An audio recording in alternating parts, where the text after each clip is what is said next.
enough. From scenic Aurora, Illinois, we are inside of Parkside Lanes, and we are getting ready for our second title to be decided here at the Flow Bowling PBA Summer Swing PBA Bear Open Finals, about ready to begin. I'm Phil Bryler, with me PBA Hall of Famer Chris Barnes. And Chris, another chance for a player to repeat with a title year after year. Simonsen didn't pull it off the other night. EJ Tackett trying to do it here tonight.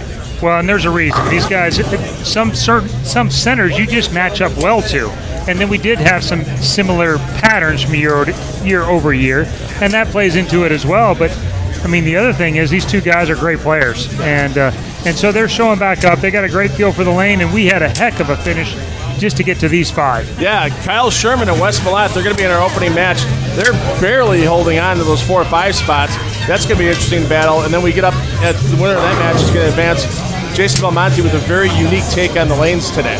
Well, typically Jason is the furthest one left on the lane going around him, and today he moved to the right and used urethane the whole time. I was the only player in the finals that used urethane in the cashier's round on the way above the guys that are on the show. It'll be interesting to see if he uses that strategy or he uses reactive and gets left of everybody like we're used to seeing. Yeah, and the hottest guy in the building this week by far, Anthony Simonsen. He's sitting in the number 2 seed, waiting in the wings.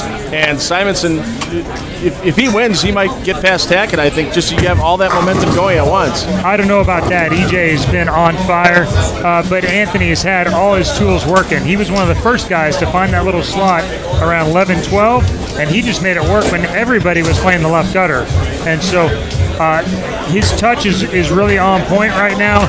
He will be a prohibitive favorite in the overall Illinois Open, but today he's got the big guns coming after him. Yeah, no doubt about it. And then, of course, our top seed, EJ Tackett. A little more pressure for Tackett because it's not just about the title. Those USBC Cup points are huge right now, and he has a chance to get himself possibly back in the first place tonight. Yeah, there's a lot of things going on, and then with the finals still to go, obviously they all want to win. We have a great show coming your way. Yeah, let's get the Kirk Von Kruger for the introductions of the players for tonight's Stepladder Finals. Ladies and gentlemen, welcome to the Flow Bowling PBA Summer Swing. This is the PBA Bear Championship. It's now my pleasure to introduce our 5 finalists for this evening's competition. The number 5 seed. He won his first career title when he captured the Lucy Mixed Doubles in Houston earlier this summer. From O'Fallon, Missouri, please give it up for Kyle Sherman.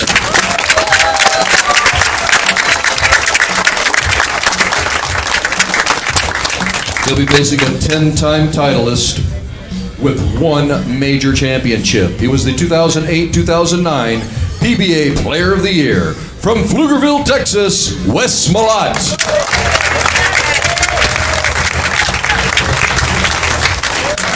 The winner of that first match will go on to face the number 3 seed, 22 career titles, including 11 majors. That is a PBA record.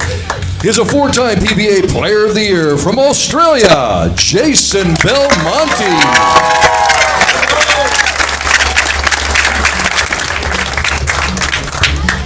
The winner will advance to face the number 2 seed, 4 PBA Tour titles, including 2 majors.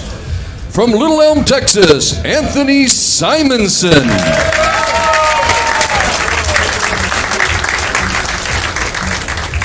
In our final match, the number 1 seed only has to win 1 game to take home the 2019 PBA Bear Open Championship. He has 13 PBA titles, including 2 majors. He was the 2012 PBA Rookie of the Year and the 2016 PBA Player of the Year. From Bluffton, Indiana, EJ Tackett. These are your finalists for this evening's competition. And the players here in the Stepladder Finals, there you see that opening match, Malott versus Sherman. Winner advances to Belmonte. Semifinal, Anthony Simonsen waiting in the wings. And EJ Tackett technically looking to go back-to-back as he won this Bear title in 2016. Was not held as an event in 2017, and he was our winner last year at the Flow Bowling Fall Swing on the Bear. It's tough enough going back-to-back, but 3 times in a row, that's Jason Couch territory last time I checked. It's the last guy I can remember going back-to-back on titles. As far as I know, that sounds right. Of course, a few more games for Mr. Tackett to accomplish that back-to-back as compared to what the TOC format was back in the early part of the decade here of the millennium. And here is Kyle Sherman getting ready to start things off.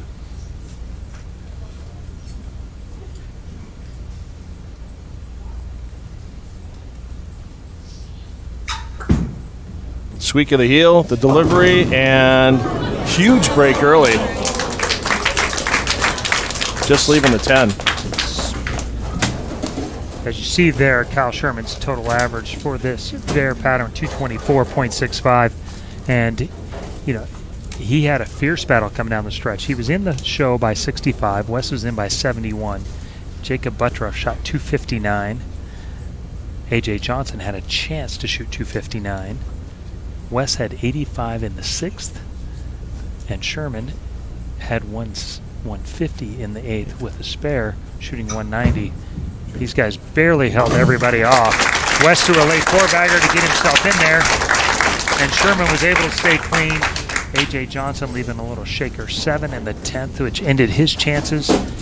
And then Jacob Buttroff left a stone 9 in the 8th frame that cost his 279 bid, which, as it turns out, would have locked him in the show. Wes Malott, 4th place a couple of weeks ago at the Harry O'Neill Chesapeake Open in Virginia, and never projected that ball properly. No, not what he wanted there. You see he's shaking his hand. He's a little pop of the wrist, probably at the bottom.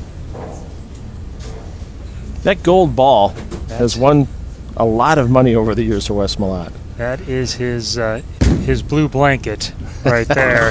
Oh, he will go to that whenever he can, whenever the lanes are hooking enough. And talking to Sean Ryan earlier, he says it feels like the front is hooking quite a bit more and the back end is quite a bit tighter, and that's mostly, they're attributing it to Jason Belmonte throwing the highly surfaced pitch black, creating a little more friction in the front and then a little bit more carry down at the end of this 40-plus foot bear pattern. yeah, it doesn't take long with the volume of oil in this pattern for it to get stretched out, does it, Chris?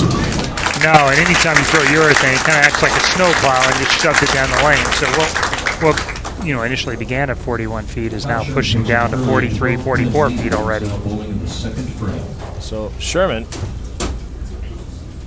not a lot of surface on that bowling ball. I would think when you see 28, 29 mils on a lane that you'd see players sometimes going to that real heavy grit early, but doesn't seem to be the case for either player here in this opening match. Cal going with a GB3. Same ball he threw quite a bit during the qualifying rounds, not as much in the cautious round.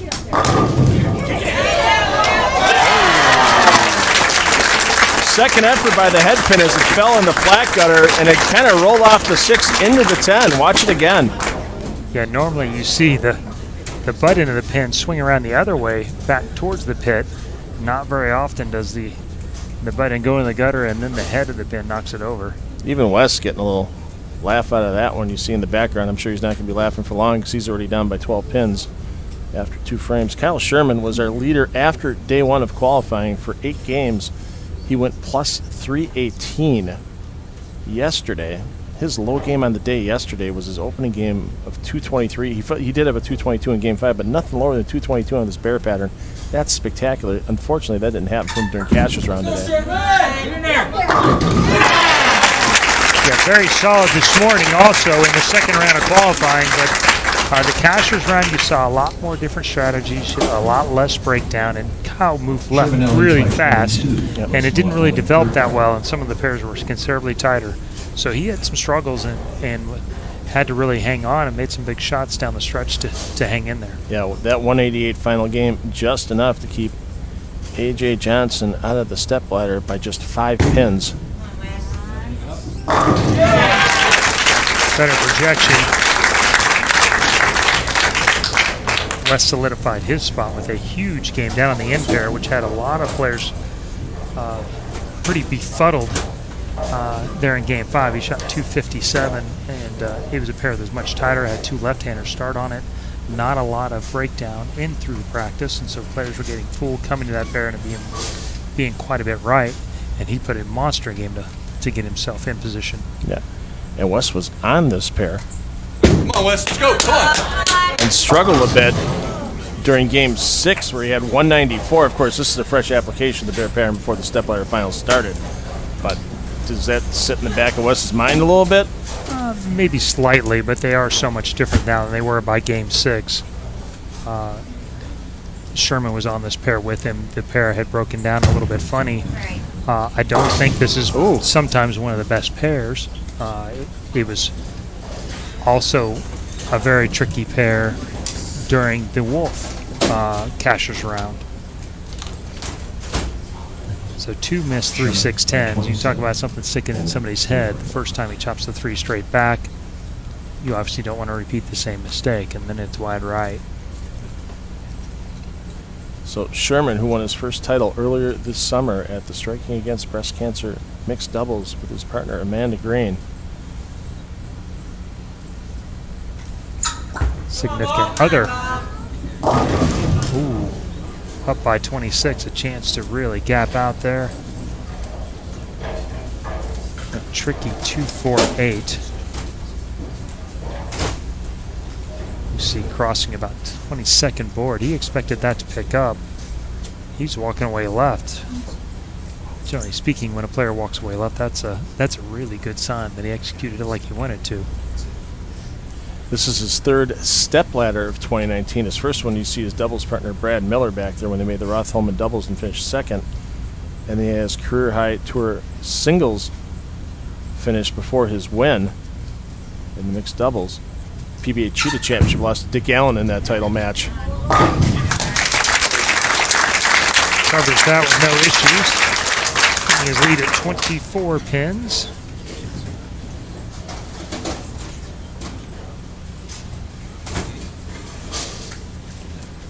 Sherman was a 3-time collegiate All-American at Lindenwood University, and he's been in pressure situation in singles before as he took down the singles title in the 2014 Intercollegiate Bowling Championships. He's got a great game, great footwork, not a lot of upper body movement. His swing stays straight. Just a lot of things that go right and allow him to bowl well on a lot of different types of patterns.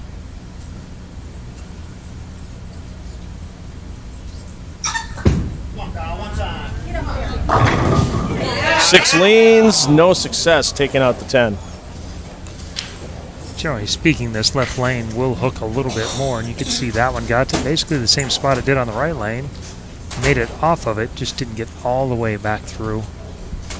Ideally, you want that ball rolling forward just as it hits the head pin, and that was still trying to hook back. You get caught in mid-motion like that, you get a little more deflection.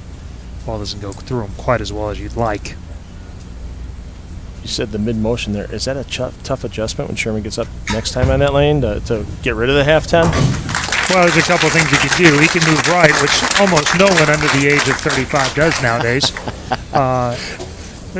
It's kind of a move that's been relegated to a previous era. So generally speaking, people will either slow their speed down or go ahead and catch a little bit harder. Hey, cut. Can't leave us sit here. And we're going to see if Wes resets here.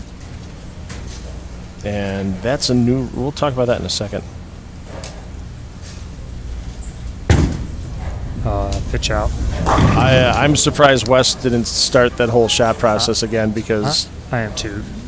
You could hear in the background a tournament director talking to Kyle Sherman. He has to stay in the settee area, and that's when body language tells the whole story there. That's a good two boards right at the arrows, and 2 turned into 5 or 6 pretty quickly down lane. Is there a penalty to Kyle if it happens again?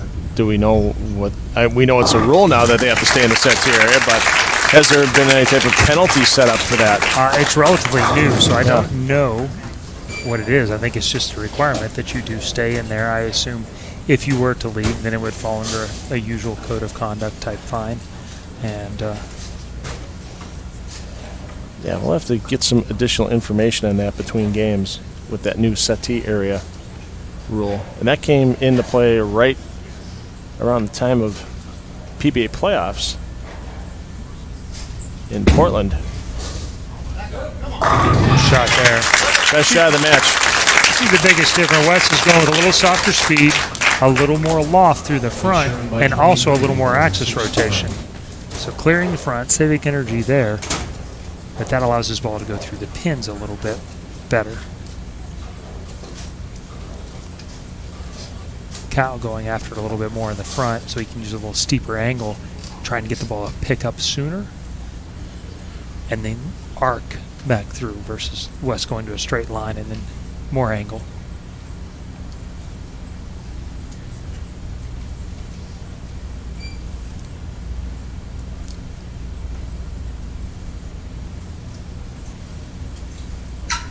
Keep the lead at 23. Nope. He looks surprised by the reaction down lane. Yeah, that's a look. He actually did move right. You can see from where he stood. And when he did that, he got more up the back of it, trying to make the ball pick up sooner. And it went right by everything. And he's shocked. And to be honest, it didn't happen much. Even moderate rev rate players were seeing friction in that part of the lane. So pretty shocking to see that go by.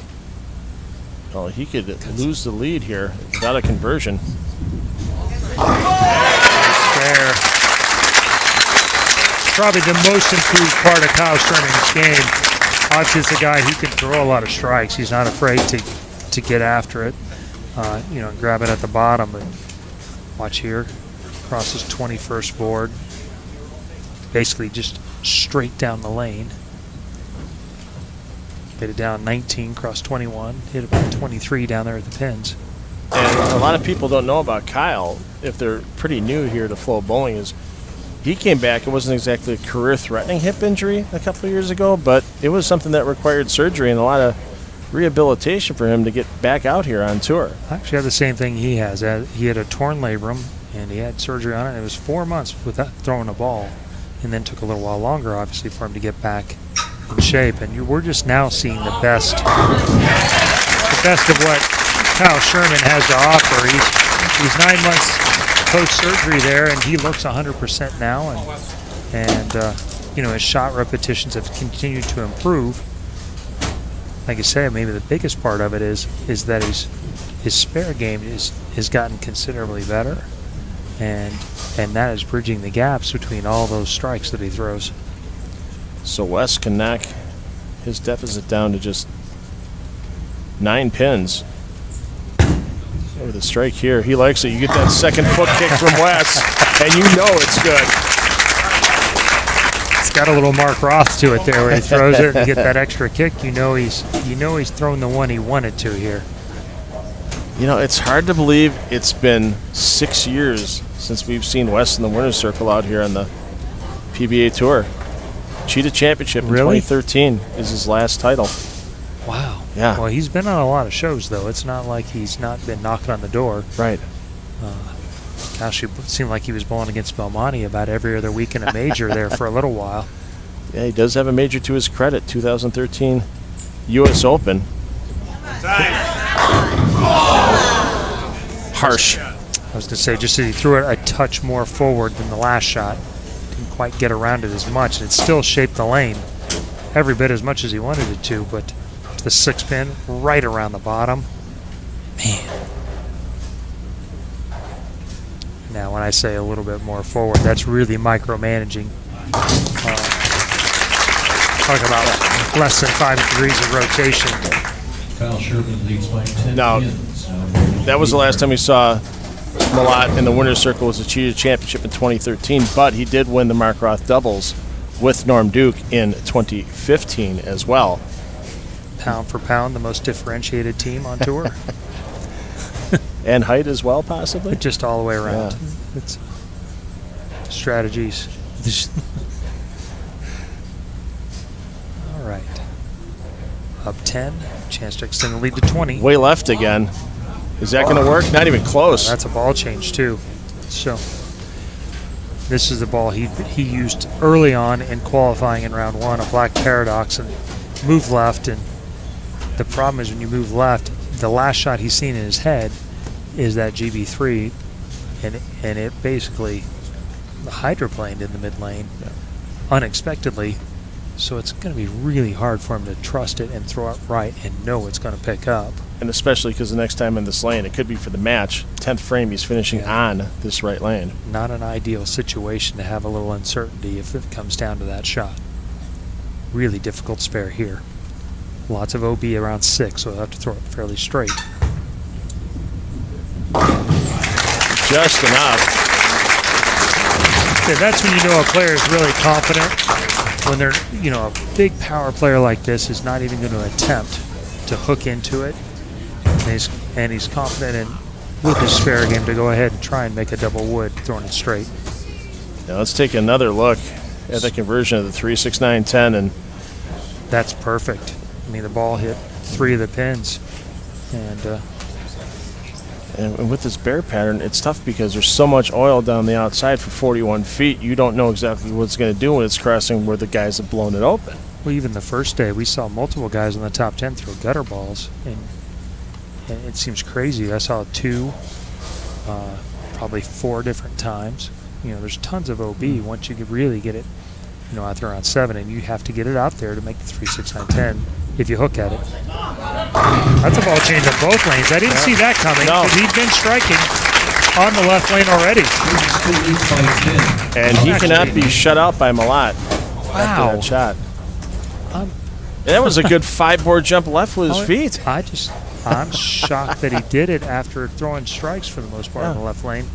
With only 1 shot there, that takes some stones. You have to show a little ticker to make that move. I was ready to call it a veteran move on top of it, too. Wes likes it. Wes really likes it. Boy, oh boy. That was good. And you mentioned that little Mark Roth thing before, and he was this year's Mark Roth MVP as the member of the winning Portland Lumberjacks Elias Cup team for the PBA League in Portland, Maine.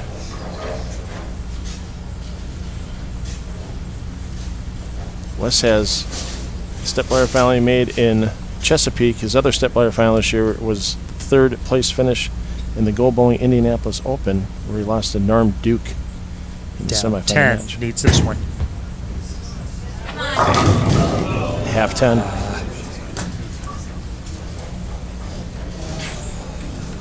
It's not over, but it's going to take a huge mistake by Sherman. Well, spare strike's still super important. He actually spare at least 9 will make Sherman mark in the 10th frame. There's the easy part.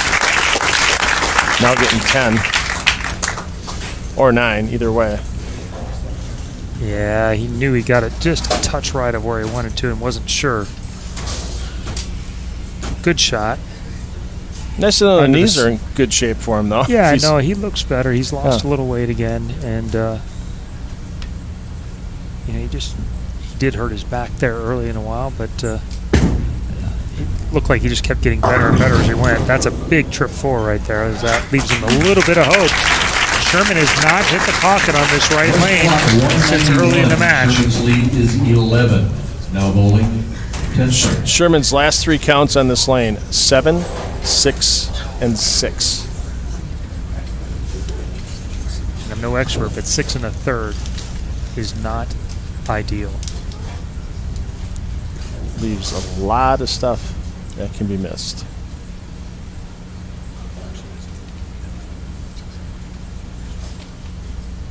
Mark to win.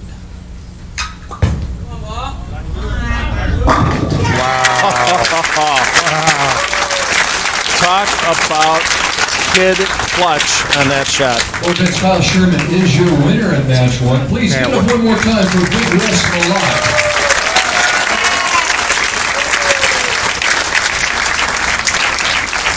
Wes Malott, once again, not going to make his way into the winner's circle in a Go Bowling PBA Tour event.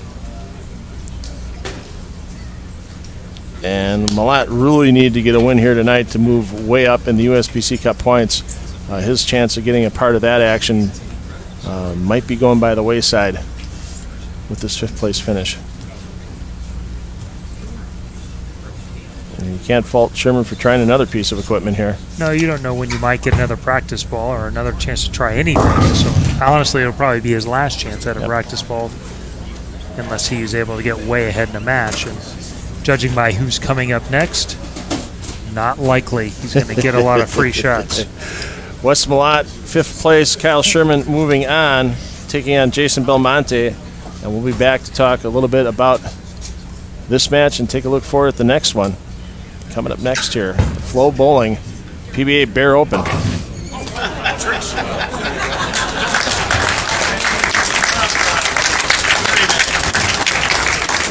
Sherman's final score 2-0-7. Coming up next, Sherman Belmonte.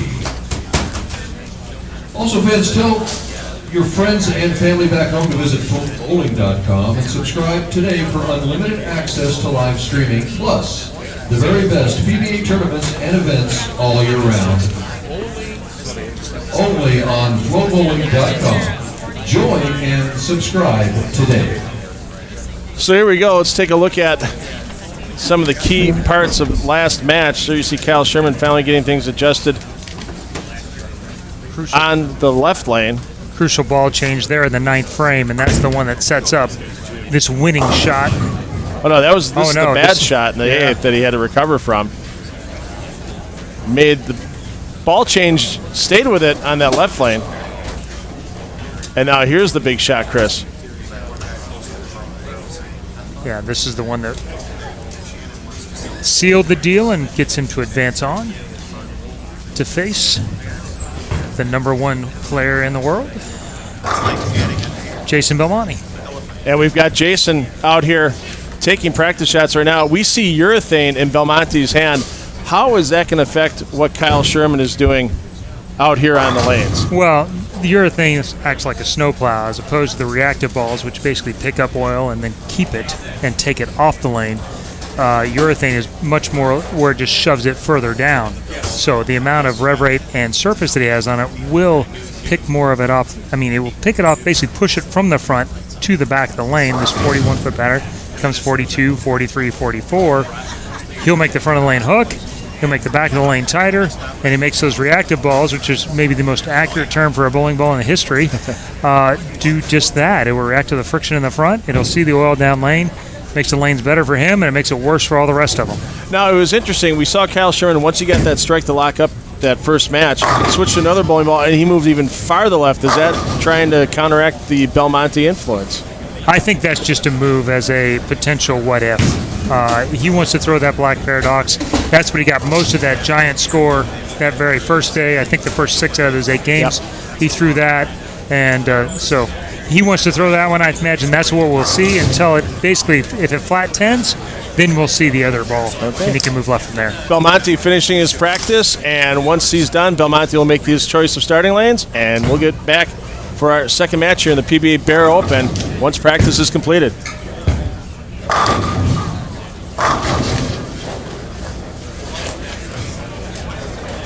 Can't wait to see you.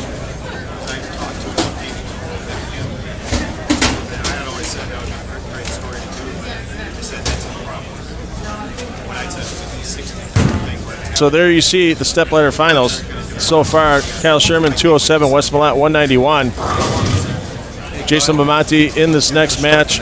Anthony Simonsen waiting here in the wings for the winner of this match, and then EJ Tackett looking to go back to back to back on the bear.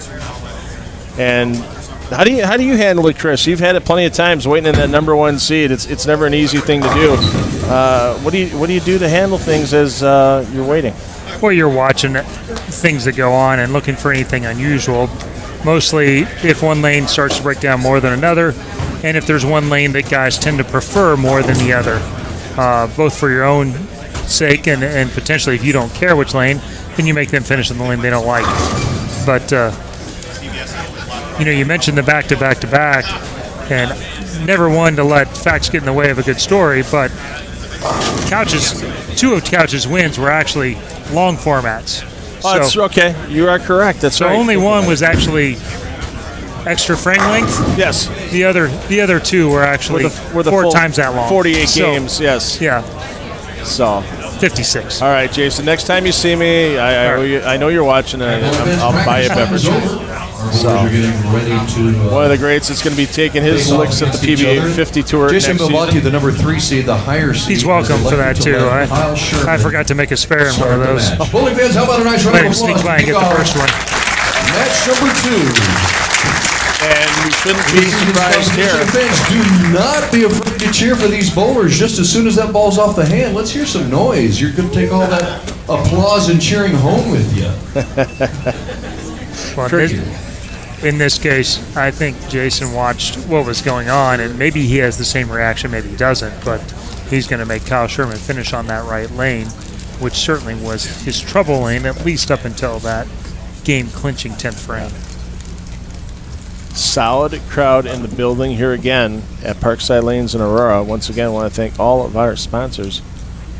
There's big banners all across the building, including High Five Gear, who was the official sponsor of the Pro-Am back on Saturday night.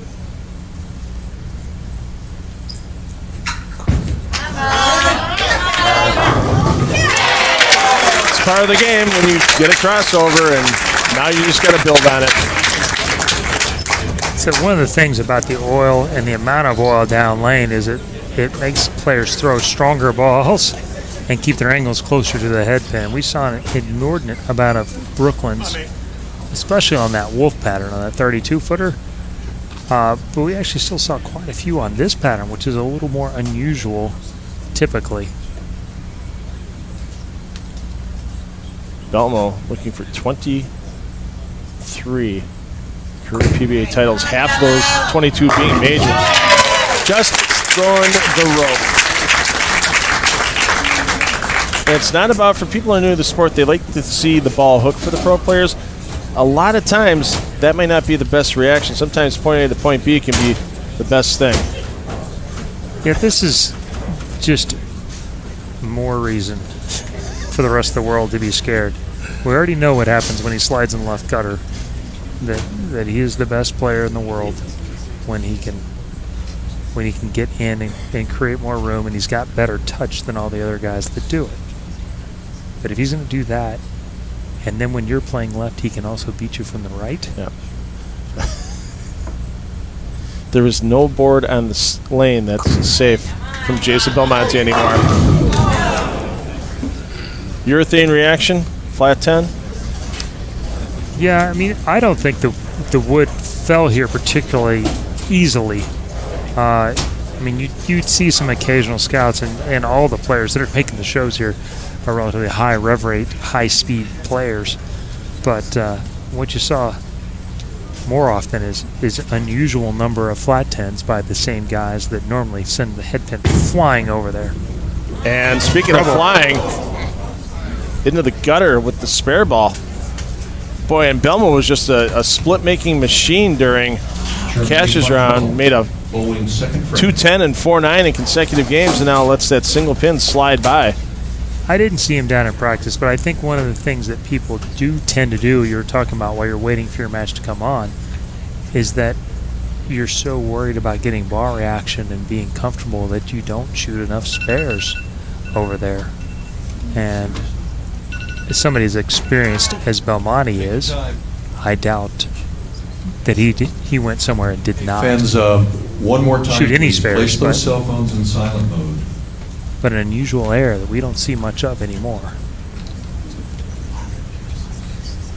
So Sherman gets the reset. Technically, no shot clock here on these flow bowling events, but if Kirk Von Kruger thinks a player would be taking an inordinate amount of time, he might tell him to speed it up a bit. But you heard Kirk there telling Kyle to take your time after the interruption. And down to the 3-step. There we go. And that's the first ball he's throwing in the lane. He had 0 practice, while Belmonte had 4 shots to make some changes in the oil pattern with that urethane ball. What a lot of players do when they want to slow down is they'll move up on the approach. Well, from where he was before to move up on the approach, he would also have to move 3 or 4 left to create some more angle, and that got him to where the ball return was in the way. He's one of the players that does not like to drift tons left, and so he'll just get up in front of it and basically throw a 3-step release.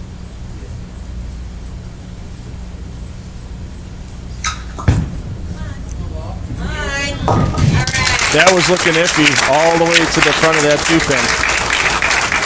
And I wasn't sure there if that was going to. There was a spot there at about the 23 to 25 feet that if it had picked up there like it did on the left lane when he went Brooklyn, that would have been sending the 2-pin in the 10-pin zone and no chance on the 8. I think he finally exhaled after that spare right there. Took a second. Just feel okay. Got a couple of lineup shots. You can see the pin on that ball, depending on an axis rotation. For quote-unquote normal tracks, that would be like a 6.5 inch pin. Cause a little lower axis rotation player. You got a lower track, not a lower axis rotation. So that's still a fairly strong pin. Shove that 4 down as Sherman by 12. puts another strike on the board on the left lane. He's really got his work cut out, though, on lane 28. And I don't think he's going to get another mistake from Belmo anytime soon, like Jason made in the second frame.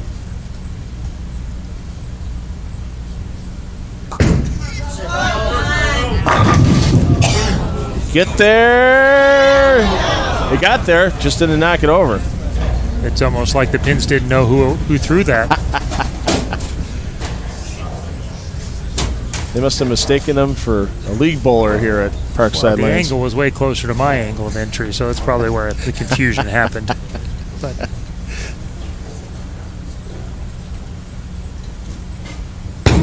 Not going to do it twice, is he? Didn't think so. sometimes it's just Murphy's Law. Once you miss one, it seems inevitable that they're gonna make you shoot one until you make one. And so now that that's out of the way,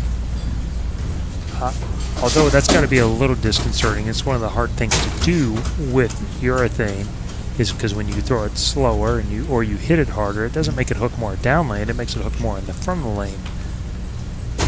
Playing that straight, it can be a little bit tricky to figure out what the right move is compared to what your normal reactive ball moves are.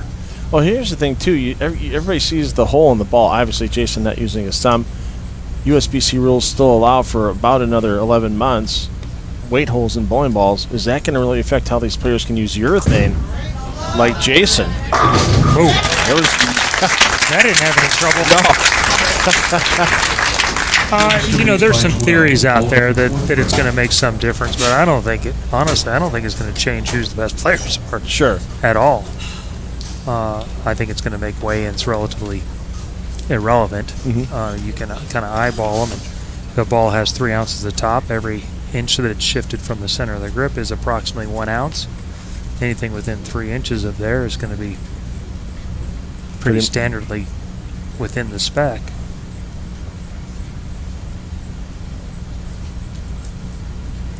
Sherman has to combat that ball return once again in the right lane. Up 12, chance to go to 22. Better shot. That ball really seemed to lag about 4 feet farther than before. There's just a spot down lane right as you get past the tracer. You see those tracers? That's at the 43-foot mark. Gets about right there. Right in front of it, it loses traction and looks like it accelerates again. Kind of what we'd say breaks loose and then tries to hook again. The left lane, I don't think from that same spot it doesn't lose its grip, and so that from there it also hooks through and goes through the pins a little better. Sherman with a nice bounce back from his Wolf qualifying effort, as he ended up finishing in 45th position in that Wolf event, and to be able to get back from that far down and make his way, he'll be in the Illinois Open match play along with you and 22 other players tomorrow. That shows a little guttiness on Sherman's part, and there he takes advantage of a great shot on the right lane, 3 in a row, and a big lead over the #1 player in the Flow Bowling Power Rankings. Yeah, I don't think you like this one quite as much. Anytime his excellent balance, he will typically post up shots, and so he came off of it just a little forward with his upper body tilt, but that great hand and straight swing is enough to be able to let his ball still hook on that left lane. Belmo in the Wolf Open was 14th. And it's all about where that ball picks up its roll for Belmo right now. Well, and that's just a couple boards left there, and he got a little bit softer. Last time he was up 8 and really much more direct from a lay down to through the arrows. Much less trajectory left to right. That time a little softer, created a little more shape there. The best chance for anyone in the field to beat him is going to be this match. Belmo's going to start competition tomorrow in the Illinois Open match play in 6th place in those standings. Wow. 6 boards overall hook for that ball, Chris? Maybe. That was a little inside of target, I believe. We'll see it better off right here. Sherman bowling 6th rank. No, it wasn't quite as far left as I first appeared, but he's just moved everything a little bit left. Where he's broke down on the front of the lane. Urethane balls will use the front of the lane to open up area. Okay. Reactive balls will use the back of the lane to open up area. So this is truly a battle of 60 feet between these two players right now because they're using entirely different areas of the lane to create the shape they want. Well, literally the only spot they really cross is they don't really intersect until you get to 42, 43 feet down the lane. Sherman to stay up by 22. There we go. Just enough, yes! That pin somehow managed to gain momentum. On the way back to the right, and the 7-pin finally falls late. Take a look at that. Something hits it on the way into the pit and takes that 7-pin down. I think that might have been the 2-pin, just giving a little shimmy on the way by.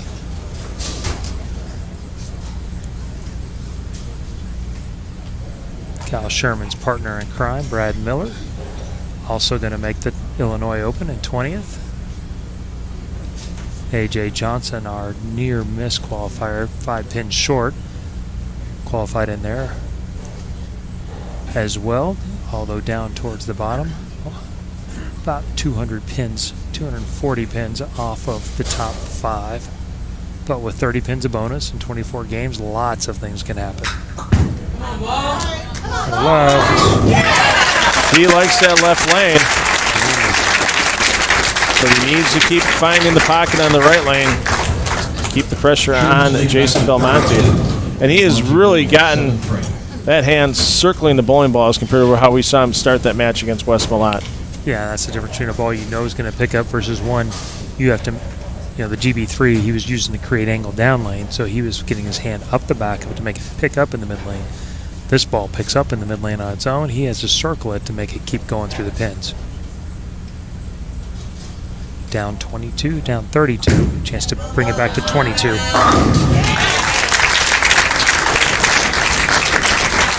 Next person to blink may lose this match, because it has been nothing but strikes for the last 9 shots between these two players. Kyle Sherman's max score, 280. Jason Belmonte's max score, 258. Which means, in layman's terms, Kyle Sherman still gets 1-9 spare. Because he would hold on by 1. He's allowed a good miss, provided he makes it. There you see the owner in the gray shirt just in front of where Belmo's standing. Kurt Frieders. Want to thank him and his staff here at Parkside Lanes for all their hospitality in this flow bowling summer swing. Not happy with it. It almost held, but that wasn't. Yeah, that ball maybe got to 20 feet, and that foot stomp from Belmo, you heard it. Yeah. A rare error on his part. Did he just pull up on it a bit? Yeah, he just came over the top of it. That.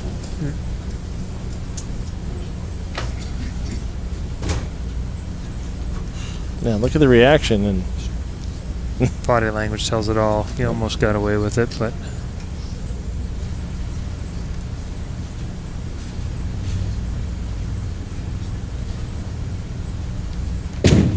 right at that 4-pin, no problem. Problem is for Belmonte, he's running out of frames, and Sherman by 23. Sherman can really make this. Yeah, he's stuck a little bit there too, but knows he's in big trouble now. Max scored 237. Yeah, there's Sherman's some humidity already there. on a 240, basically, even with a miss, a 239 or 8 pace. Yeah, So- humidity really picked up in the Aurora area this afternoon. They're expecting some scattered thunderstorms this evening, and this center is known for, once the humidity hits, the approaches can get a little bit on the tacky side. Is it going to hold? Oh, it held. Wow, I thought it was going to come a little more flush to the pocket. Yeah, the other lane that might have been needed to hold. That lane there, I thought that was an excellent shot. Kind of got caught a little bit of the wiggle there. Watch the 6-pin here as it crosses on 24. 6-pin wraps right around the bottom. Hard to stereotype a ringing 10 any more than that one.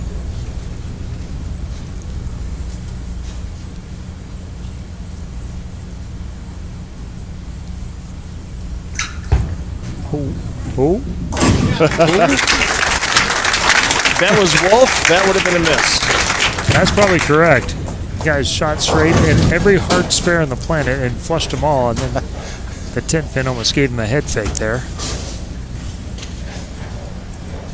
That's why you're practicing at home. When you practice to double tap them, so when your misses still might make them. So, snares this. Still up 22. One thing that does happen here, though, is if he does not strike on this ball, Jason can put a little pressure on him in the 10th frame and make him throw a strike on at least one of 2 balls in the 10th. Nothing but strikes so far in this lane. In this match against Belmonte, 4 for 4 for Sherman. Make it 5 for 5 as Sherman keeps the ball in his court. Sherman by 22. Belmonte bowling 9th frame. Yeah, I like that shot a lot better. Actually, probably a little surprised he didn't get all the way back up, but continued through maximum energy through the pins and sent him scattering. Anthony Simonsen waiting in the wings for the winner of this match.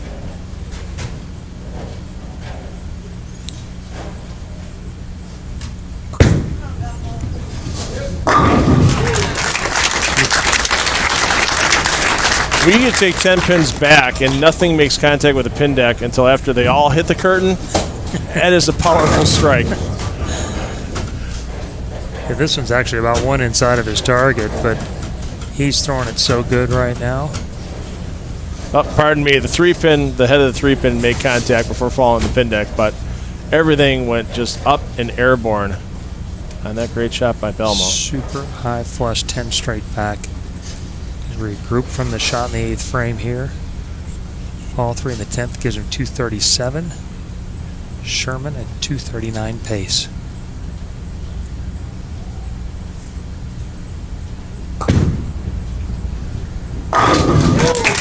Six high off the sideboard. Gets the 10 down.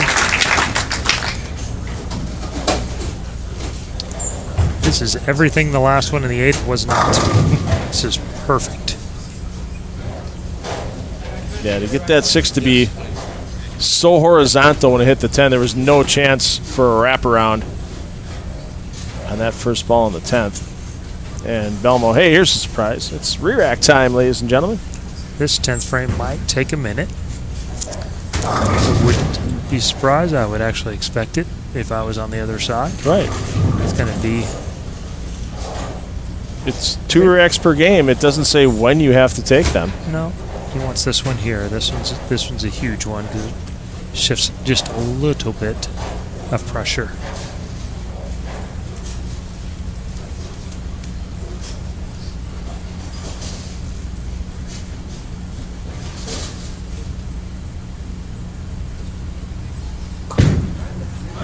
Likes it. He liked that one. He was starting to walk it out, and that ball was at 4 feet, I think. He knew he absolutely labeled that ball.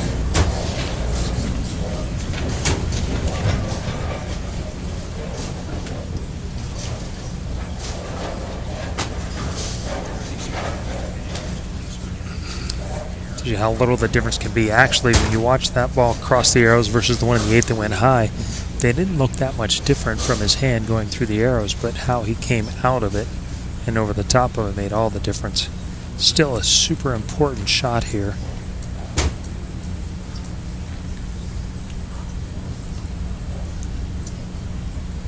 Right now, he'd really like to have that spare back and those extra 11 pins.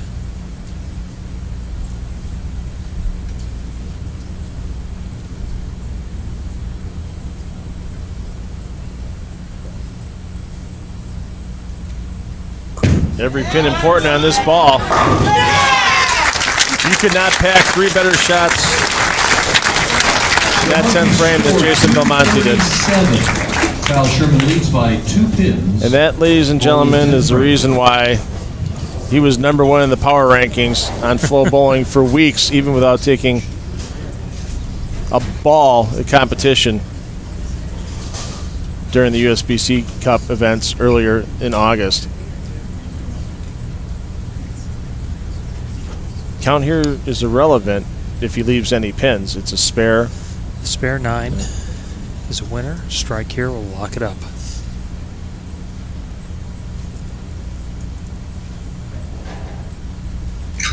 Looking for his 3rd strike in his game in the right lane. There it is.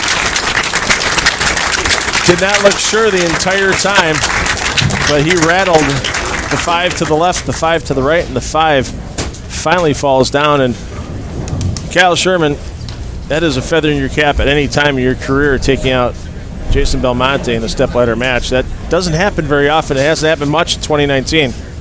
Yeah, this is actually just slightly inside of target. He wasn't so sure.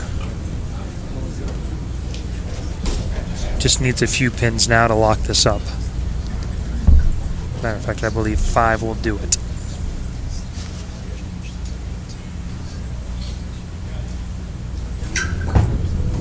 Online, more than enough. And Kyle Sherman is going to advance. As Kyle Sherman defeats Jason Belmonte and will go on to face Anthony Simonsen in our semifinal match. Please give it up one more time for Jason Belmonte. So we're going to get some practice for both our top seed EJ Tackett and for Anthony Simonsen, and let's take a look at the upcoming feature. Simonsen, Leave It Behind. That's coming to Flow Bowling.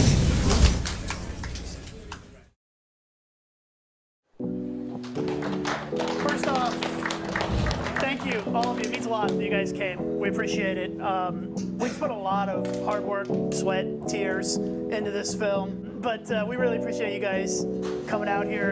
Enjoy. Simonsen, Leave It Behind. We watched the Anthony Simonsen Leave It Behind documentary. I cried for the last 10 minutes of the video. I wasn't really quite prepared for all of that, but you know, it was masterfully done, and I think that you got to see the real Anthony, and I think that a lot of people, when they get to know him, will love him like I do. You know, there's a lot of 20-somethings out there, but his road is a little tougher than most. I thought I did a good job of showing some of that and why he's, you know, in some ways much more mature than the average young player.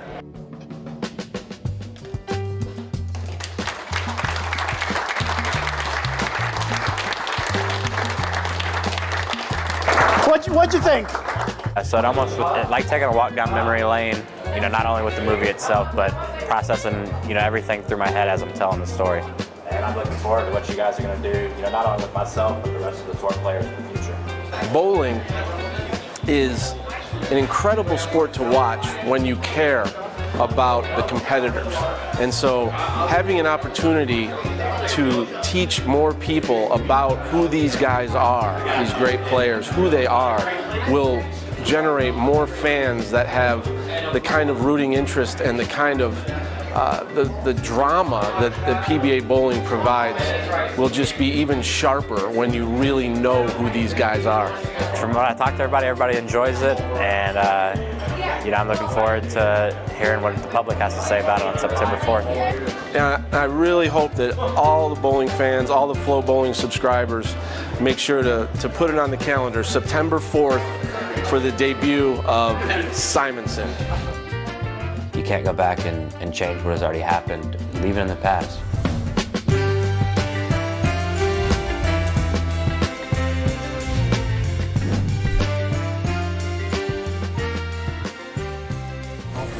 And there it is, Simonsen, Leave It Behind, coming to you on Flow Bowling beginning September 4th, noon Eastern Time. You can catch that great documentary on Anthony Simonsen, and he's going to be coming up next in our semifinal match. He'll be battling Kyle Sherman. And Chris, Kyle Sherman's come up clutch now, twice, 2/10 frames on that tough right lane. What's he going to do to have to keep that momentum going all the way through the rest of the stepladder? Well, he's going to have to keep shooting big games, for one. You got two of the best guys in the world. I mean, this is literally a look at who's next, except these guys, it's not next, it's now. We got three of the youngest guys on tour, the most successful guys also on tour at the same time. It's a heavyweight battle of two guys that are really looking to make their mark. Yeah, and Simonsen, he had an interesting way of playing the lanes all day today. It looks like he's going to do that for the finals here too. Playing kind of a similar line to where Belmo was, except using resin and really just firing it off the hand. Yeah, I have some responsibility there, unfortunately. I crossed him in the very first game. He was playing 20 like most of the guys with higher rev rates, and he had 57 in the fourth, and I had the front four, and I was using a dull ball and kind of trapping it off of 11-12, and he just went, well, that looks like a better one I'm doing.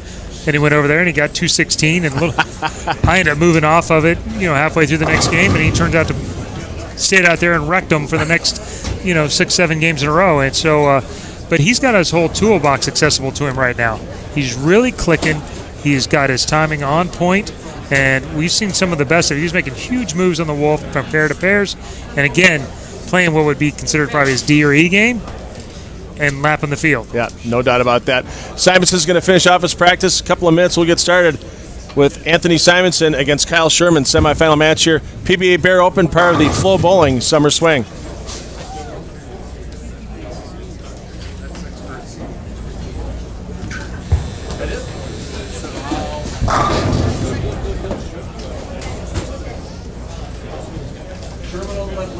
So there we see our stepladder to this point.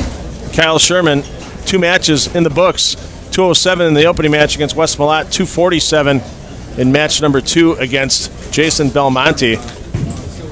And both times Sherman clutch when he needed in the 10th. You look at what Simonsen's done, not just here on the bear pattern, but since he walked in the door here on Monday with the wolf pattern, and Sherman's got to have that just sitting out there. I got to jump out on Simonsen early and not let up.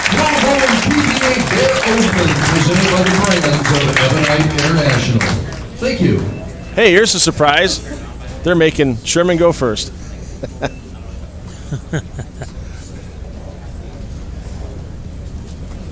Well, it seems like that's the natural thing to do, but it hasn't worked out for anybody so far.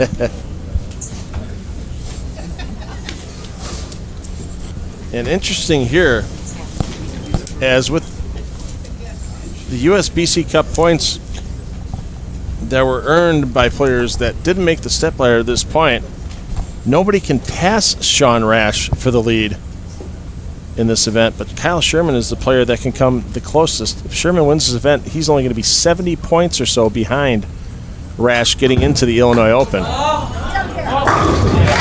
if he keeps throwing it like that, Kyle Sherman might be taking out that 2,500 points for the USBC Cup tonight, along with that $10,000. It sounds crazy for a guy who just shot 248, but that's one of the best shots he's thrown all day. Had the right shape, better rotation around it. That ball went through the pins perfect. Now we'll get an idea. You can see that taller pin, idle.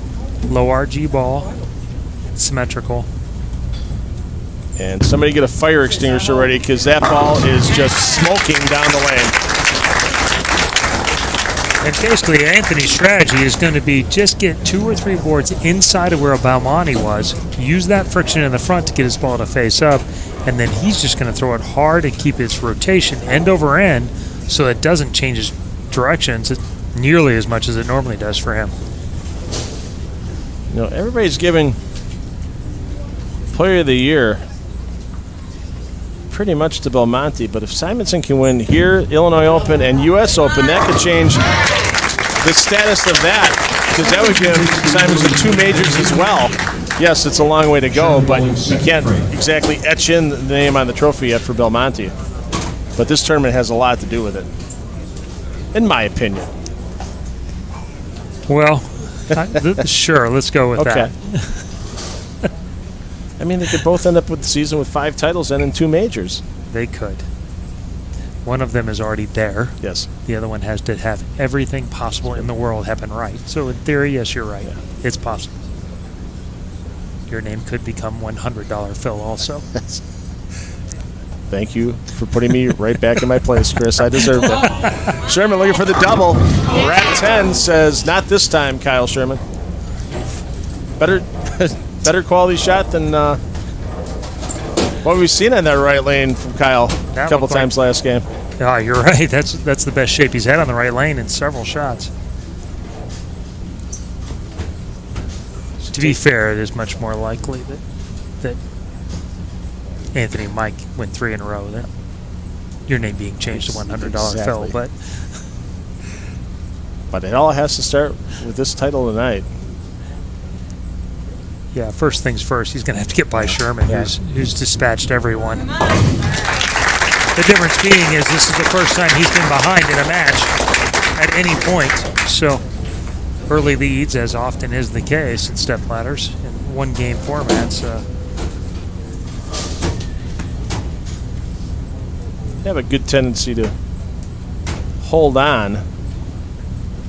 I'll have to go back and analyze 60 years of PBA stepladders and see how that's actually happened. How many thousands of games we would have to go through just to get that information. Oh, see, that's what Jeff Goodger, he's a crack research analyst.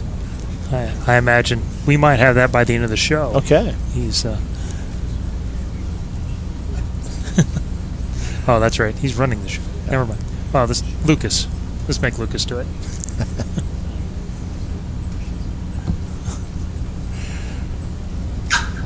Sherman hasn't missed in a while on this lane, and that 6-pin blocked the momentum of that late messenger from knocking the 10 over. Watch that messenger come back, and the 6 stops it from taking the 10 down. Right there. It was actually the 4-pin got tapped by the head pin, got over that, and that's what stopped from getting all the way over with any kind of momentum. It's been catching most of those hits. A couple of one bad break with the 10-pin on the right lane, and then now doubling up. Simon's going to have a chance to jump out to a little bit of an early lead.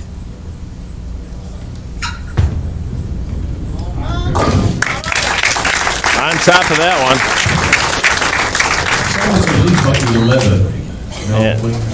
It's hard enough to run a ladder anyway, but when the ladder consists of Malott, Belmonte, Simonsen, and Tackett.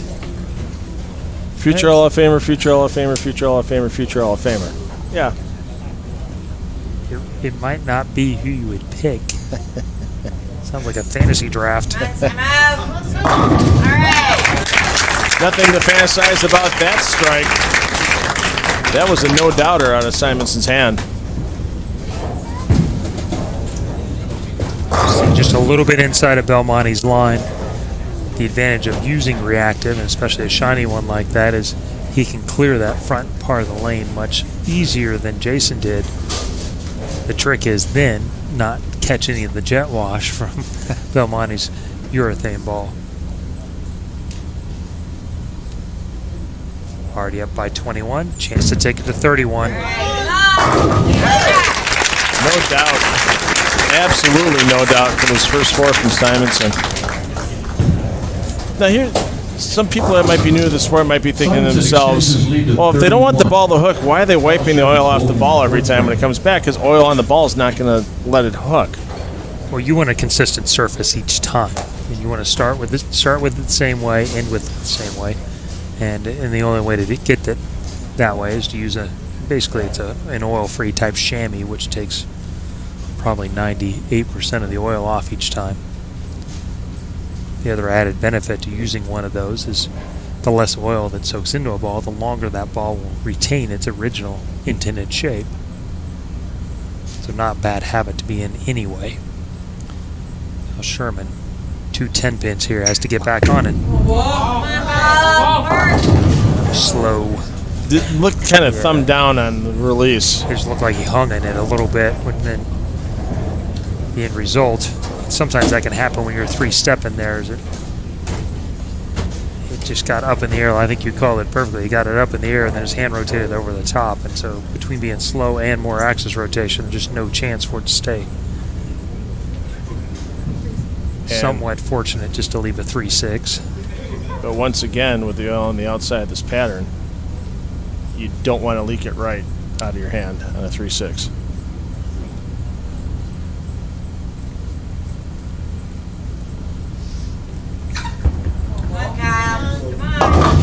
At this point, all the top players, there's many different patterns that you play on. The 32-foot Wolf, if you hook in spares, you basically have no chance on too many things. If you tried to hook at a 3-6 on this pattern, it's so easy to miss it going right or to cut it off a little bit and have it hook in the middle.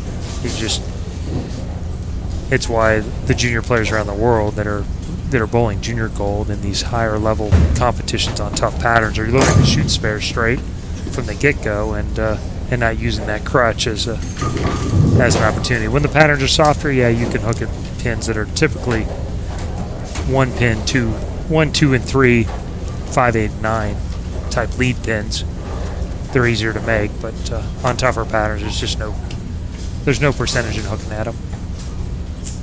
Cal Sherman's parents made their way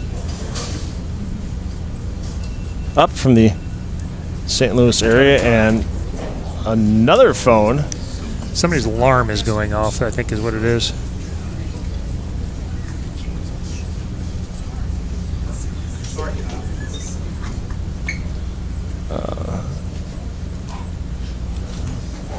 Nothing going off in the kitchen here, so that's good. Something somebody took responsibility for. I'm not sure what the deal was, but even as long as it doesn't happen early in the middle of your approach, you can just reset, and it's no harm, no foul. So, but down 33, must get back on the strike train before Anthony gets away from him. Better shot. Take that, 10-pin. If you try to stand against the might of Kyle Sherman, that head pin will come back and slay you like a dragon. He got around that one a lot, and still the ball is struggling to kind of get all the way up the hill. I wouldn't be surprised if he switches over to, I believe that's a juke that he's got there. So, situation's this, 33, chance to go to 43. Likes it. That 5-pin got hit from 7 different directions at once. Yeah, that one he got a little bit more left to right, but well within what he was trying to do. I think he thought that was going to get all the way to flush. The fact that it only got to there might be somewhat disconcerting if it didn't look like it. He threw an 18-pound ball at him. Front 5, 43-pin lead.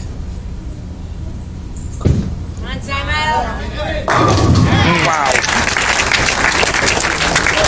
That is the kind of strike that goes on the cover of a bowling textbook. This is something else. And I think what gets overlooked a lot, and Belmonte and Simonsen are both showing it, is the overall versatility that the best two-handers have. It's not just power. It's not just creating rev rate. It's still controlling it the same way that players with their thumb have done for decades. Well, we learned about Simonsen's creativity last year when he took down the title at the Gene Carter Pro Shop Classic. Let's just use the left side of the lane. And he took out a lefty, Matt Sanders, in that title match. Tell you what, Sherman's had a heck of an August to this point. Finished 17th in Chesapeake, 5th, just missing the stepladder in Wilmington, and 12th in Delaware at the Gene Carter Pro Shop Classic. Got a little bit of cold watered last week as a 45th place finish kept him away from the pay window. But Sherman bouncing off that 45th place finish in the Wolf pair and to kick off the Flow Bowling Summer Swing. And looking to stay close in this match, down by 43 with just 4 frames remaining. It's a 6-inch pin, I've been told, even though that thing looks like it's out in the atmosphere. It seems to me this ball's getting a little bit lazy. He's too late in the match to really make a ball change. He's got to find a way to get it to go through him. Is it circling it more than he already has been? Apparently. Circle it with some loft and put an X on the board. That's exactly right. He's feeling the same thing too, so it's not going through him. So he gets the ball up in the air a little bit. That ball gets out over the dots, about 6 feet down the lane, and now all of a sudden it looks like a new ball again. It goes through the pin, splits the 8-9, picture perfect. You mentioned so many different adjustments and ways the two-handers can play the lane. Kyle Sherman going in his bag of tricks as well to try to stay close.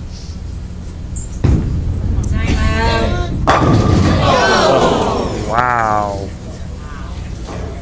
Was there a 6-pin in that rack? Because I think it vaporized before it got to the 10-pin area. Let's take another look. Look around the 2 rings of the 10-pin. You'll see it go by. Had to pick the narrow part of the pin to go around. That was high quality stuff right there.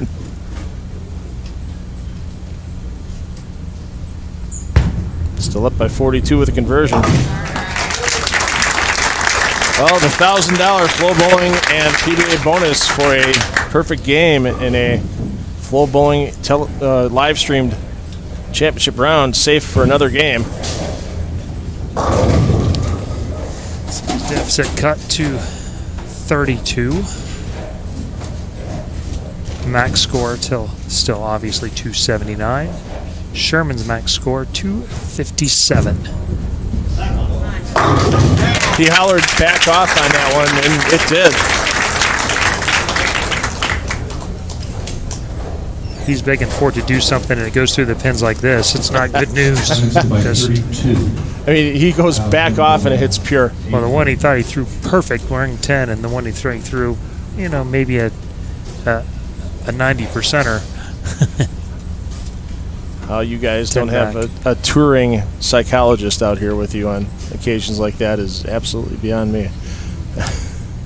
Well, I've been thinking about going in as a kind of a Tony Robbins guy, a positive mental approach kind of guy.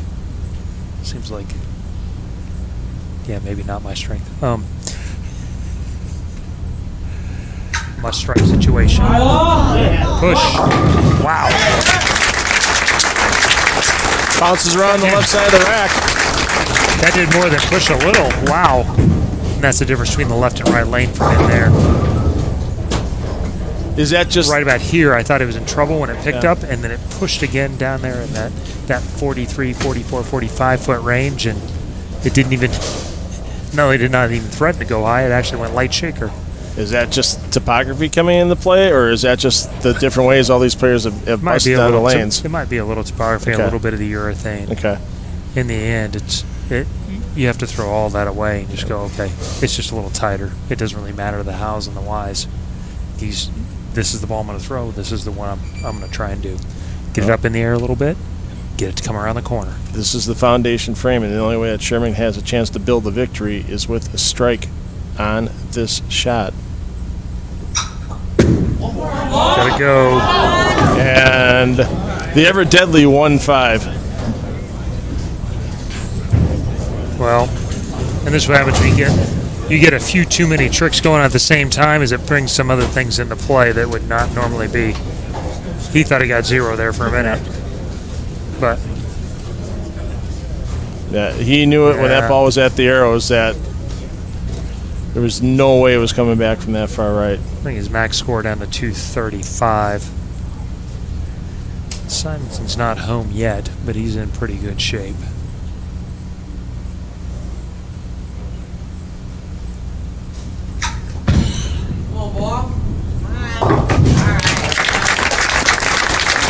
Significantly bringing up his career percentage at the 1.5. Let me check the PBA record books here for a second. Yeah. Yeah, that's the first live stream conversion for Sherman this year on the 1.5. That has been confirmed. Thanks to Jeff Goodger, doubling his statistician this evening.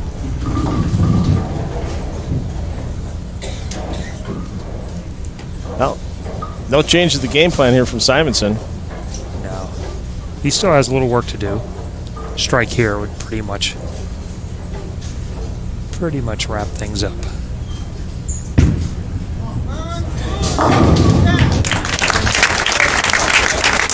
Nothing but shrapnel left as that ball takes 10 down. Well, and 6 on his next shot will let him advance to the final. And then will Simonsen be able to get a little payback for Tuesday night? Simonsen was the top seed going into the final match. Sean Arash took him down. This time, EJ Tackett, the defending champion of this bear event, waiting in the wings. And Simonsen's got a chance to play spoiler. All I know is if you're going anywhere but into your Flow Bowling browser for that final match, you're not thinking right.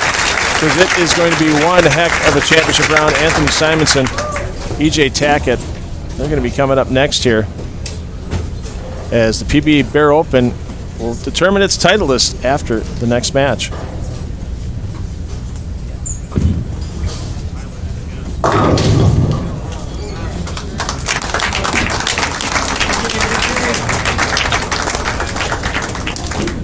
Anthony Simonsen final score 278.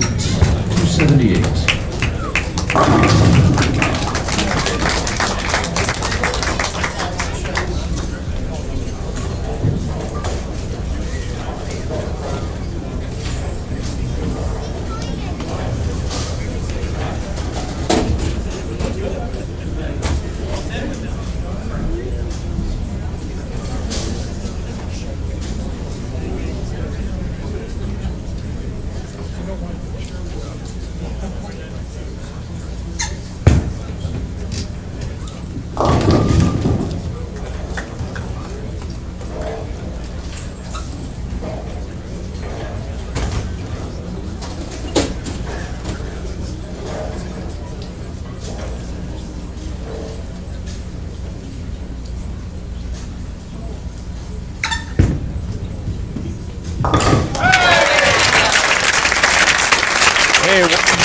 Why not end with a flourish as Sherman converts to 210, but he goes down to Anthony Simonsen's 278 game.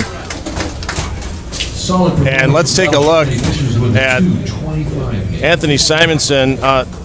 Chris Barnes, every shot almost exactly the same except for that vicious 10-pin back in the 7th frame. Just a couple of light shakers on the right lane, which is the tighter lane, and it was 10 back every time on the left lane. And that one right there costing him a shot at a 300 game. This was the one he probably liked the least of all of them. And there you see the reaction. Hang in there, kid. Yeah. Hope something good happens. Holy cow. Well, and then here's the thing as we go along here. What do you do if you're EJ Tackett coming in this match? You know, right now you know that your opponent just put up 270. You know it's probably going to take 250 to win this thing. What can you do? Yeah, I mean, one of the toughest things to do, though, is throw a huge score, take a little break, and come back on that very same pair and throw another huge score following yourself. You're going to follow your own transition. With all that rev rate, there will be some small changes. So I would be surprised if Anthony shot 278 or 9 again. Okay. I think it's probably closer to 248 or so. But what EJ is going to have to do is get out of the gates. His first 3 shots have to be on point, keep some pressure on Anthony. Otherwise, it could be over before he can ever get settled in on the lane. Yeah, and EJ Tackett, he's basically used one ball this entire Bear qualifying 20-game block, and he's had a lot of success with it, averaging over 235 with it. Doesn't seem to be looking at his practice right now. He's still in that same ball. And can you get too comfortable in the ball after 20 games? Could it find him some trouble here? I would say for a lot of people that could be part of the case, but EJ he's kind of like the new Walter Ray guy. The new ball comes out. He throws it that week pretty much no matter what, makes the show most of the time anyway, and then, moves on the next week. And if that doesn't work, then he throws the 6-year-old ball. I mean, he's got immense talent. He's got off-the-charts skill sets, underrated probably bowling IQ as far as knowing how to move around on the lane and has pretty good touch. It's not all just rev rate with him either.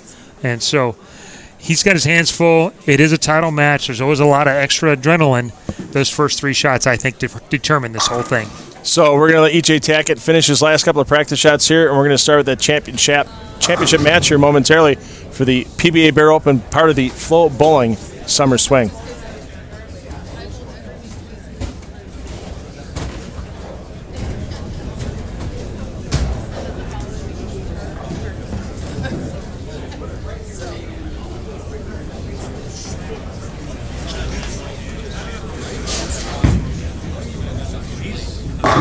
So there you see the stepladder to this point.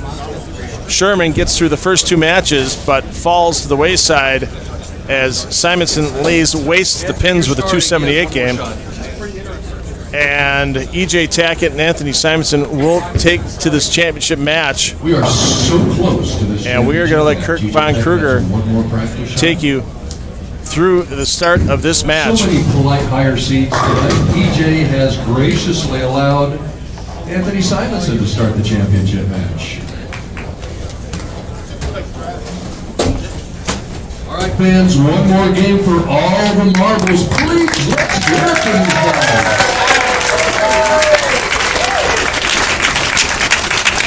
Good luck, bowlers. And there we get the words. It's championship match time here from Parkside Lanes in Aurora. And Anthony Simonsen will be starting this match against EJ Tackett. Well, if there's any question about which lane is the better lane, at least perceptually, it can be answered by the fact that every player coming on the lane has let the other guy finish on the right lane. Nobody wants to finish on the right one, and just got to get the arrows switched around. Sometimes players like to avoid finishing the match last. That's not the case for either one of these guys. They are more of ball in hand type players when it comes down to wanting to win a championship. So definitely down to what lane they think is better. Ooh. Yeah, I would call both these guys gamers. Simonsen with a 3rd look back at the pins to make sure it was a fast 8.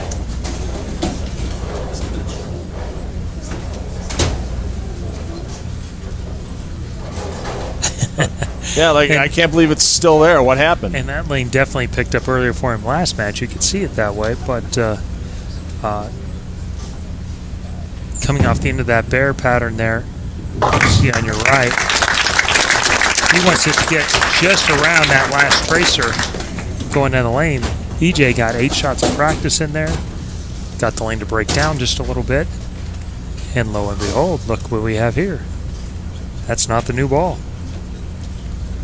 He's going with a Jackal Ghost. So that's a couple model years old, and he's definitely taking the straighter approach than we saw during the Cashers round. I mean, towards the end of that Cashers round, it was sliding the left gutter and just let it peel out to about 6th or 7th board. Well, with that much rev rate going down right of 3rd arrow, there's not really any reason not to take advantage of it. There's going to be enough early hook there. He should be able to throw it right into it fairly quickly. Sherman was so far left of that, he basically didn't touch the lane once they got past. Well, even Wes they were both in left of 20, even in game 1. And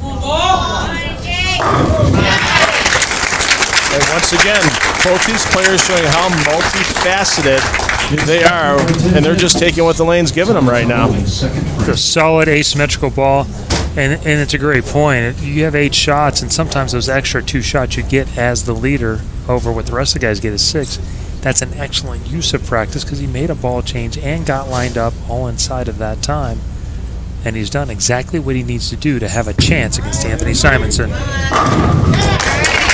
Simonsen taking another look that time. I don't know if something's catching his eye out to the side. I really think the deal is that EJ ended up so much closer to him than expected that he's made both of his shots hook considerably more than what he thought they would. Yeah.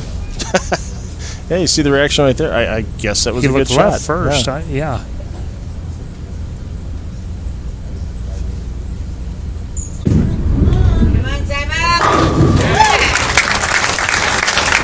I'm in pain just watching as hard as these guys are firing right now. Lane, are you playing a video game on that phone?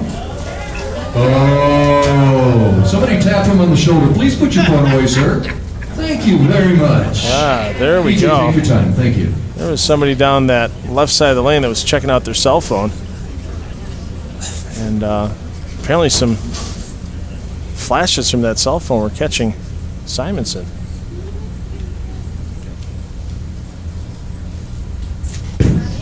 To stay perfect through 3.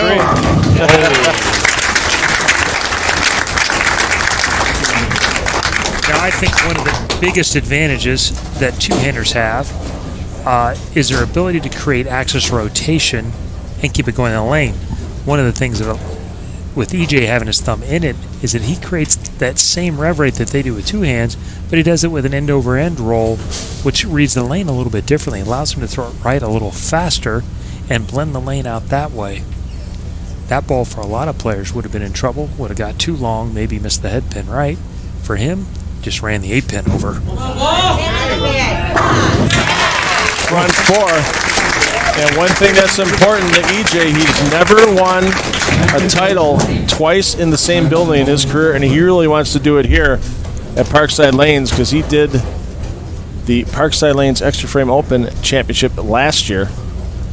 And he wants that Champions Dinner here once again at the end of this event.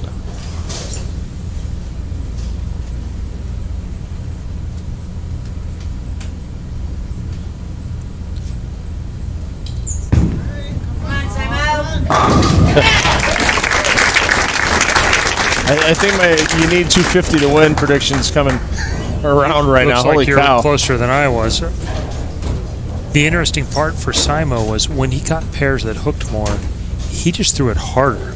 He didn't move left and do a traditional power player / non-power player move. He just got up against a little bit more and got a little more end over end and made it stay there. That's what I saw there in the left lane last time. See if he does it again.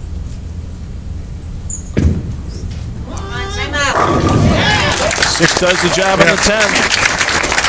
And that's exactly what it looks like. It looks like a little less axis rotation. He's just throwing it harder and making it stay right there in that same spot.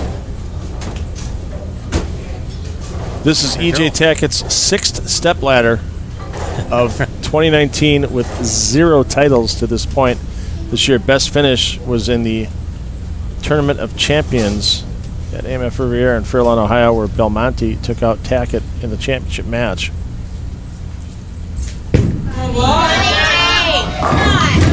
Get there, no. And if you watch the replay of this, you're going to see that head pin missed by a good 6 or 8 inches to the front. Yeah, it catches the 4-pin. It looks like as it came off the wall and it got shoved back forward. Yeah, EJ, after having a great 2017, had a little wrist injury. He switched from 16 down to 15. Had to make a couple of adjustments and went through a little 3 or 4 month period where he didn't bowl at the level that we've become accustomed to seeing from him. But ever since then, they said it hasn't translated into wins on TV yet. But man, he's making a lot of shows, and week in, week out, his floor just keeps getting higher and higher. Yeah. EJ does have a win this year, but it was in that invitational event, the PBA Tour Finals, so that did count for a PBA Tour title, but he's yet to take a title out of a conventional PBA format event. here in 2019. That was a strike where nothing touched the pin deck on the way off. Got that one up in the air just a little bit more. Bowling 6th frame. I said, you know, loft was a tool that you saw lots of players use in the 80s when you're bowling on some wood surfaces and things like that. Well, now you're getting synthetic surfaces that are 10, 15, 20 years old. Some of the newer synthetic surfaces actually have a little texture to them. Loft is becoming a big tool again out here on the PBA Tour. Needs to push, and it does. I don't think there's any worries on that lane about getting it to push. Take an extra look here, and he just labels it. Yeah. 11. What is that? 12 to 10. Yeah, he's not using much shape. He's pushing the ball through there pretty good, keeping it going forward so it doesn't change directions a lot. And that spot that looked like wiggle, or where Sherman's ball would lose traction, is just nothing but hold for him. Up by 11. Just go to 21. Oof. That 6-pin just did absolutely nothing when the 3-pin made contact with it. Clunk. So. Well, Simonsen can't take over the USBC Cup points lead even with a win tonight. That's going to remain with Sean Rash for at least 2 more days till we know the Illinois Open results. EJ Tackett get himself in the second on that points list with a win here. A little bit of surprise throwing at that speed and that many rev, with that RPM rate, that it could hit. And basically the 6-pin die in the gutter, like we talked about earlier, we saw more of those flat 10s here on some hits where normally these guys just make them look like shrapnel. And it's just how hard is a head pin going to come back across and hit it. Now we've seen a few pin-up balls for people, but EJ using a pin under the fingers on this ball. And he's making it work nicely. He's down 10 going in. That ties him back up, and with this, he'll have a chance to go back up by 10. What that pin down does for EJ is allows him to stay a little closer to the friction. Ball will not flare as much with the pin underneath the bridge as opposed to above it. Will also be a little smoother off the break point. Allows him to use his rev rate and not have to open up the angle so far. And that gutsy call he made after using a different ball for 20 games in this event prior to his Stepladder final is paying off to this point and continues to pay off in the 8th frame. And that's on purpose. You can tell he's feeling that early hook in the front of the lane that Anthony had too. He's consistently lofting it just a little bit further right there, just to the dots, 6 feet out of the lane. Eliminates that little early check spot for him in the front. Man, and the ball just runs the 8-pin over. I can see back up by 10. Tackett's fiance Natalie Goodman in the crowd trying to get up on her toes every time in the shot when it's hitting the pins.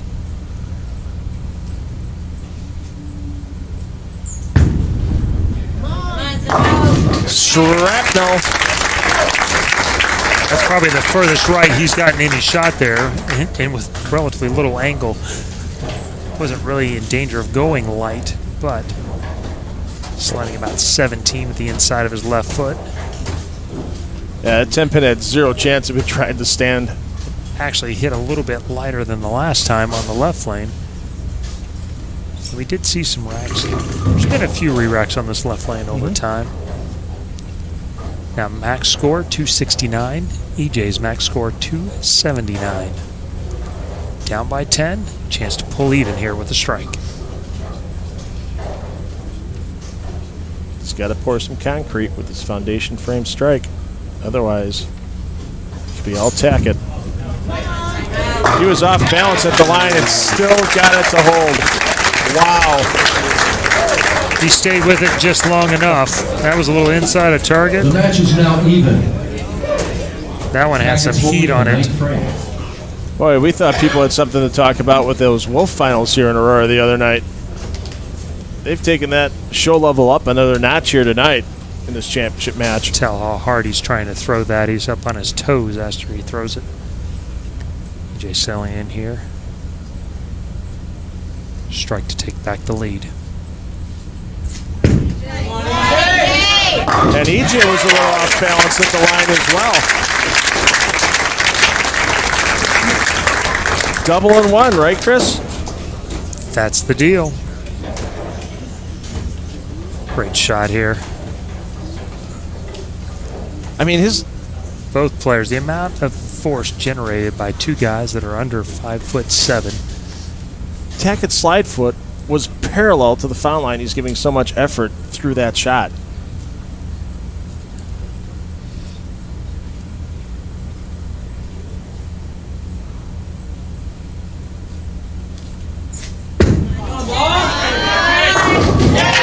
That 8 teased him. That 8 was there for a fraction of a second until it went down. Take an extra look at that last pin to fall. Well, that will put him at least in the 260s. That shot right there will force Anthony Simonsen to double at least in the 10th. But this one here will lock him out.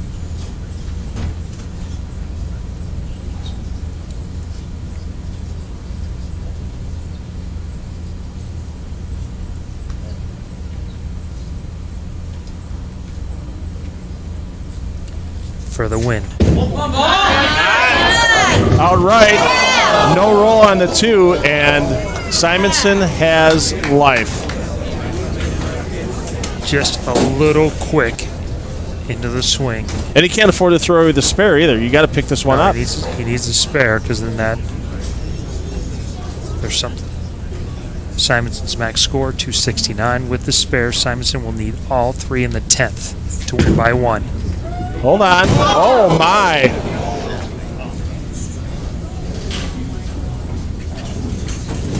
You don't ever want to make it easier for any player to win a title. EJ Tackett bowls a 267 games and leads by 8 pins. Simonsen bowling 10 frames. There you see the Simonsen just going into the inner self right now. There's nothing but him, a ball, and 10 pins. Double and 9 for the win.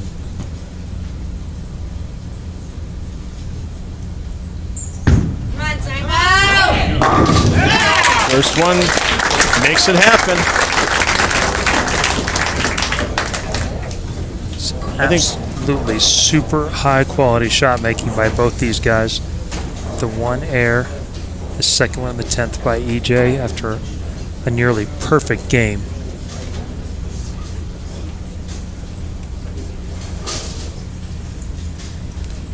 That shot puts Simonsen in the 250s.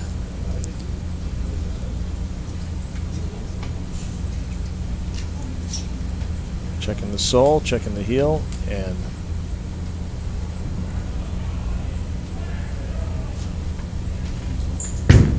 online.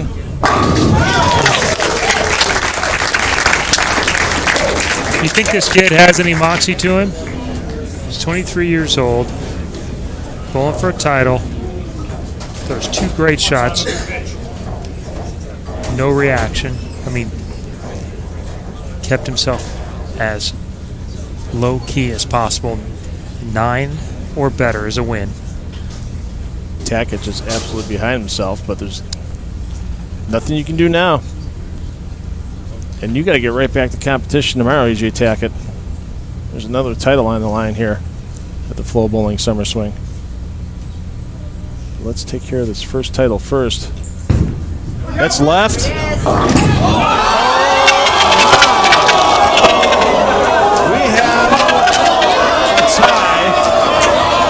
EJ Tackett has new life as we are down to a 1-ball roll-off. Now Tackett gets lane choice and order choice in this roll-off. If you're EJ Tackett, Chris, what are you doing right now?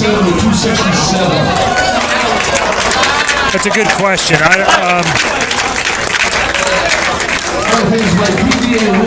I think I would probably go first. And I would go back on that right lane. Higher seeded player will have choice of starting lane and order. I gotta make him go on the lane that he just missed on. EJ is elected to start on the right lane. Both players will bowl in the same lane. If the tie remains after that first ball, they'll alternate back and forth in the same order.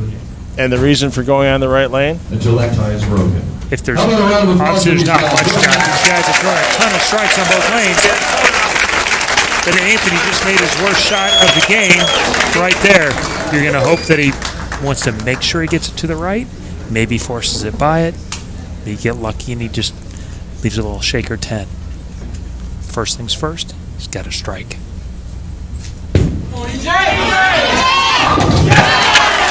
And with new life comes a strike for Tackett. A pretty impressive regroup. He obviously thought he was going to lose there. I mean, Tackett was running the whole gamut of emotions. So now it's Anthony's turn. He's got to regroup. He had the title in his hands, let it slip away. Now can he come up and try and re-grab it?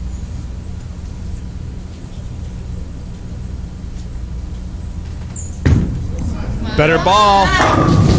Gets him to go. And over to the left lane, we slide. It's actually super impressive. Once you throw the other shot, there's so much tendency to try and force it to go where you want it to go, and you don't throw it quite as pure, quite as loose. A ringing 10, a half 10. It's easy for him to go half pocket on that right lane. So far, he's carried all of them. Speaking about half pocket, it was worse than that last time for Tackett on this lane as he left a 2-pin. And that's the correction from the last time on that lane. And that's why I didn't want to go back on that lane, I think, to start with, because he got a little quick and forward. He guarded against the same miss. That one was a little slow, not quite as far out on the lane.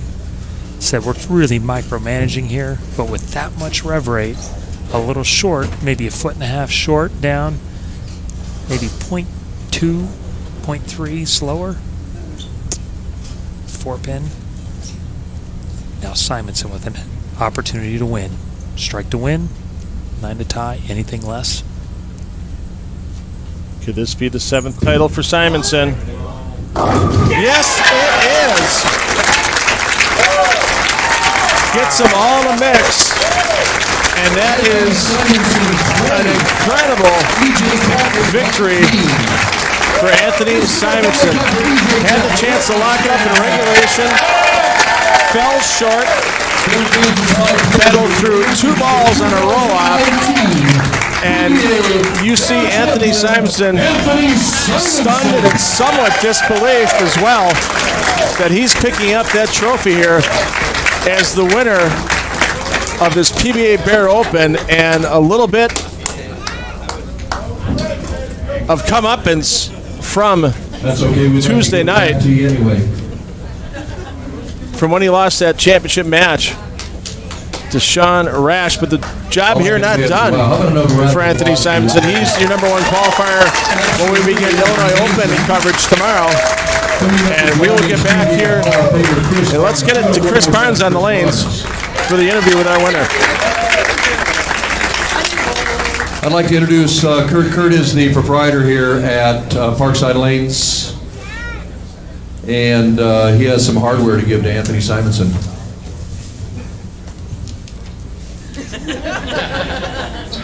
How was that for a match, everybody? Give these guys one round of applause. I'd just like to congratulate both of them, both great champions in their own right. Thank you for giving us a thrilling match. Thank you for being here. It just doesn't get any better than this. Really hard-earned victory by beating one of the best, by one of the best. Congratulations, Anthony. Thank you, Kurt. I'm going to turn it over to Chris Barnes. Chris, it's all yours, pal. Well, Kurt said it all. That was a heck of a match. What was going through your mind there at the end? You know, I was at the right lane. I wouldn't say getting tricky, but I felt like I was losing my look. That last shot situation, knew once we got into, if he gave me another chance, I wasn't going to be able to let him. Eventually, he's going to step on your throat. See if that works better. So, did you think you were going to even have a chance to win going into that last frame? Honestly, no. His ball reaction was great. I mean, really, I honestly thought once I 10-pinned in the 7th frame, whatever it was on the left lane, I thought our match was going to be 270 to 260, and it was 260, 260. I was fortunate enough to come out in the roll-off. Man, some great shots down the stretch, showing why you're one of the best action match guys on the planet, and we got to see a little bit of a tease of your video. What's going through? Is that playing any part of your great performance so far this week? Jason spoke in that video a little bit, and for him to go as public as he did with some of the comments he said, we've spoke privately about some things. It's definitely given me a different mindset onto the lanes, and I really do think that that's helped with my success this week. Well, congratulations on your 7th title. Man, at 23, it's pretty amazing the start you've had. 22. Makes it even worse. Yeah, you're an old guy. My bad. At 22 years old, the maturity you show out here is pretty amazing. And on behalf of the Flow Bowling crew, show up tomorrow. Watch on Flow Bowling to see the Illinois Open match play round robin, starting at noon Eastern and 6 Eastern. Thanks tonight, and our new 2019 Bear champion, Anthony Simonsen.